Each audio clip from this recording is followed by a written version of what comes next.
অষ্টমীর দিন যজ্ঞ করছিলাম। যজ্ঞ করতে করতে যজ্ঞ শেষের মুখে আমরা 8-10 জন এখানে বসে আছি, যজ্ঞ চলছে।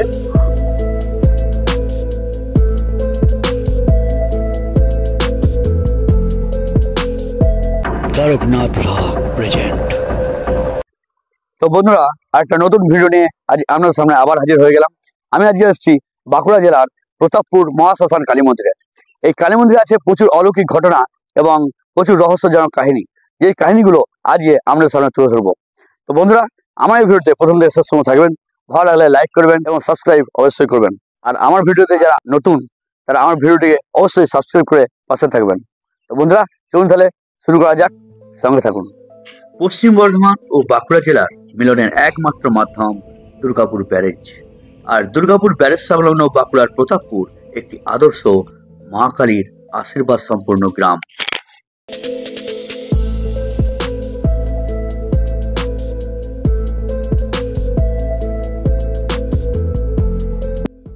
মা এই গ্রামের মানুষজনদের দুহাত দিয়ে আগলে রেখেছেন। গ্রামবাসীর কথায় মা এখানে জীবন্ত এবং জাগ্রত। কেন বলছে জীবন্ত? তার এক রহস্যজনক অলৌকিক কাহিনী আছে এই মা কালীর মন্দিরে, যা মা কালী ভক্তদের নিজেই প্রমাণ দিয়েছেন।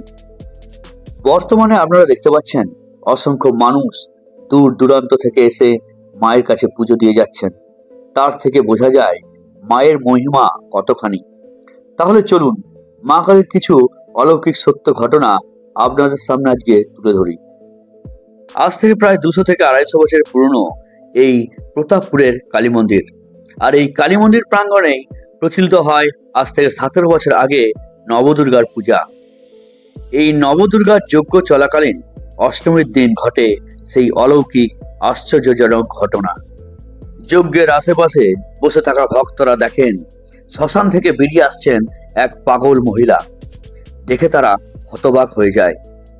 সেই পাগল মহিলা এসে মন্দিরে কর্মরত ভক্তদের কাছ থেকে প্রসাদ চায়। তো এইরকমই ঘটনা পুরোটাই শুনুন এই মন্দিরের কর্মকর্তা সাধন মণ্ডল বাবুর কাছ থেকে।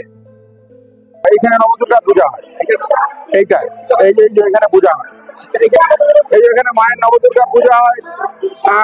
মহালয়া শুরু হয় এবং নবমীতে আমাদের পূজা শেষ হয়। তো এই পূজা আমরা কোথাও কালেকশন করি না, আদায় করি না। তো মায়ের দয়াতে সব 5-7 লাখ টাকা খরচা। এই যে আমাদের যত রিভারবেটের 12-14খানা গ্রাম আছে, সমস্ত গ্রামকে নিমন্ত্রণ করা হয়। ওনারা আছেন, ওনাদের সহযোগিতায় এই পুজো হয়। আমরা যখন নবদুর্গা পুজো শুরু করি তখন যজ্ঞ হতো। তো পূজা শুরু করতে করতে হঠাৎ একদিন মানে অষ্টমীর দিন আমরা 8-10 জন মিলে যজ্ঞ করছি। তো হঠাৎ দেখি একজন পাগলি, একজন মানে উন্মাদ মায়ের রূপে উন্মাদ, একদম নানা রকম গালিগালাজ করতে করতে ওই শ্মশান ঘরটা দেখছেন, ওই শ্মশান ঘর থেকে আসছেন। আমরা এখান থেকে শুনতে পাচ্ছি।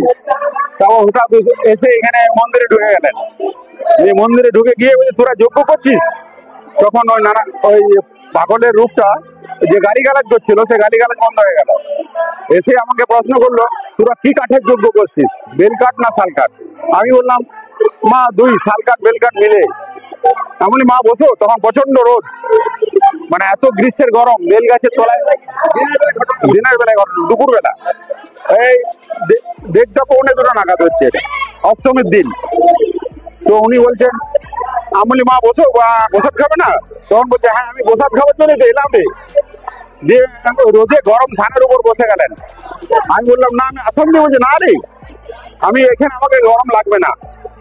দিয়ে মায়ের আমাদের যজ্ঞ শেষ হলো, যে মায়ের ওই যে নৈবেদ্য সাজানো ছিল আমি এনে ধরে দিলাম। তো হাতে যখন দিতে যাচ্ছি তখন মা বলছে, না রে হাতে নিতে নেই, আমাকে আঁচলে দে। তখন কাপড়ের আঁচলটা বাড়িয়ে দিলেন। দিয়ে যে দিলাম, মা বলি, মা কেন বসে খাওয়া? বলছে, না রে আমি রাস্তায় যেতে যেতে খেয়ে নেবো। আমি প্রণাম করলাম। তারপর আমাদের এই মায়ের মন্দিরের পিছন দিকে ওই বট গাছটা পর্যন্ত গেল। বট গাছটা আমরা যাওয়ার পর থেকেই আর ওনাকে আর দেখতে পেলাম আমরা পিছনে পিছনে গেলাম।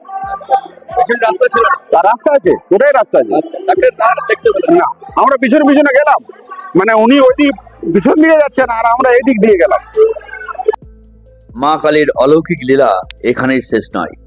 যজ্ঞের আগুনে মা কালী স্বয়ং দেখা দেয় ভক্তদের।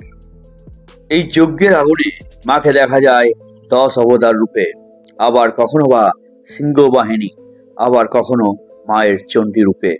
এই সময় গ্রামের মানুষজন মাকে উলুধ্বনি এবং শঙ্খের মাধ্যমে আহ্বান করেন।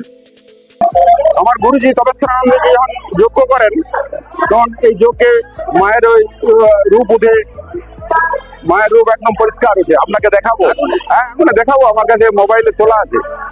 হ্যাঁ, নন্দী বাবার ছবি তোলা আছে।